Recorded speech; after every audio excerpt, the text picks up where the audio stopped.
Hello there, it's Cassie. Welcome back once again. Today I have another card for you, and this one is for the Brutus Monroe blog. I'm going to use this Rustic Florals 6x6 inch paper collection, and it has the most gorgeous wood grain and floral pattern that I have ever seen on a pattern paper. And I'm also going to use this amazing special delivery stamp set. It's one of my favorites, and it's one of the many stamp sets that got me all excited about Brutus Monroe. All right, so I've also grabbed some Neenah Desert Storm cardstock. This is 80 pound. I wish I had a little heavier because this is going to be my card base, but it's okay. 80 pounds isn't that bad. I cut it down to 5.5 inches by 8.5 inches and then scored it at 4.25. And now I'm just going to do some stamping right along the edge. This is a fairly simple card. I guess you'd consider it a case card, which is clean and simple. And I'm just going to take the envelope from the stamp set, and I am stamping it all along that right hand side of the card. I'm overlapping because I don't care. I'm going to do some paper piecing, and so I'm just making sure that that lines up all along that right hand edge, and I'm going all the way down to the bottom. I don't care that some of them are going off, and I don't care that they're overlapping.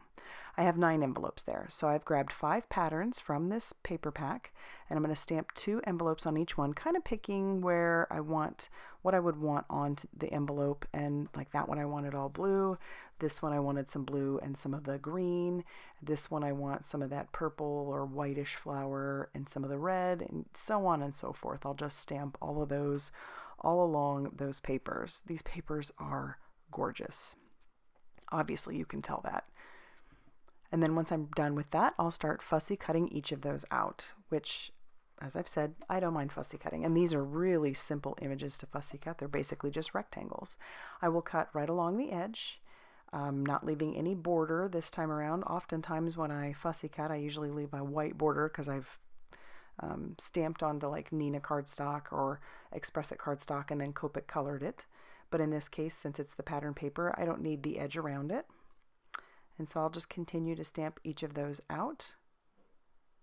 And since it's a rectangle image, I don't worry so much about, oftentimes when I'm fussy cutting, I will just move the paper. And in this case, I am moving the paper as well, but it's just such a simple image. There isn't a whole lot to it. I'm going to take my panel and I'm going to put that right back into my MISTI, and I'm going to put the sentiment down on the lower left-hand corner. And that just says special delivery, and I'm going to ink that up with my Brutus Monroe Raven Detail ink. And because I put it in the MISTI because I wanted to make sure that I had it stamped very well, and this way I can stamp it twice. And now it's time to start adhering those little envelopes to the front of my card. And right now I'm just trying to decide on the placement. I don't want 2 of the same envelopes next to each other, but then I don't want to have an exact pattern. So I'm just sticking those down, and I want some to overlap and I want some to be stuck underneath. I want it to just be a total variation. And then I'll start using my Brutus Monroe craft glue to tack all of these down. This is a very nice little glue. Very happy with it. Sometimes it's fun to try new stuff, and this was new to me. And then just making sure that I glue down the ones that are going to be in the very background. I'm gluing those down first. So that way I can overlap the ones that would stick on top afterwards. And now they're all down, and that glue dried pretty quickly. So now I'm going to start cutting. I'm cutting all of the craft that is sticking off on the right hand edge, as you can tell. Well, you can't really see it right now because, like I've said before, sometimes I get into mode and I'm not really paying attention to where the video camera is actually filming. I eventually get back into the shot, and so I do apologize, but you can tell what I'm doing. I'm cutting all along that right hand edge. I want those envelopes to be what you would, when you open the card, you would just see like the back of the envelope. You'd see the silhouette or whatever of the envelope. You know what I mean. I'm sure you know what I mean. And so I'll just keep cutting those off. There isn't a lot there to cut off, but I am cutting that. And it just leaves this neat effect because then you can kind of see the inside of the envelope. And if I had been thinking, maybe I would have put like just like some glitter stock there or something. And then I'll flip over my card, and then I will trim off the excess of those envelopes so that there is none of that hanging over. I do decide to stamp on the inside, so I've grabbed some Oz Surface ink from Brutus Monroe, and I'm stamping the mailbox on the inside. And then I'll just clean that off, and this surface ink will stain your stamps a little bit, but that doesn't bother me. Putting another sentiment down, and this one just says, "Long live snail mail."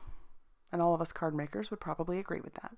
I really wanted to stick that last envelope somewhere, but it just didn't fit, so I'll just save it for another card. I thought I was done, but I knew it needed a little something else, so I grabbed some Nuvo Dream Drops in the color Gold Luxe. I love these, they're beautiful. And I'm just going to put 3 down. This is such a simple card, it doesn't require a whole lot. And then I will tap those down onto my surface there, just to kind of give it a little bit more of a flattened enamel look. And that's going to finish off this card for today. So if you like this video, go ahead and hit that like button and subscribe if you haven't already done so. And then head on over to the Brutus Monroe blog, check out what we've got going on, and then maybe head on over to the store if you're interested in checking out the products. And as always, guys, thank you so much for stopping by.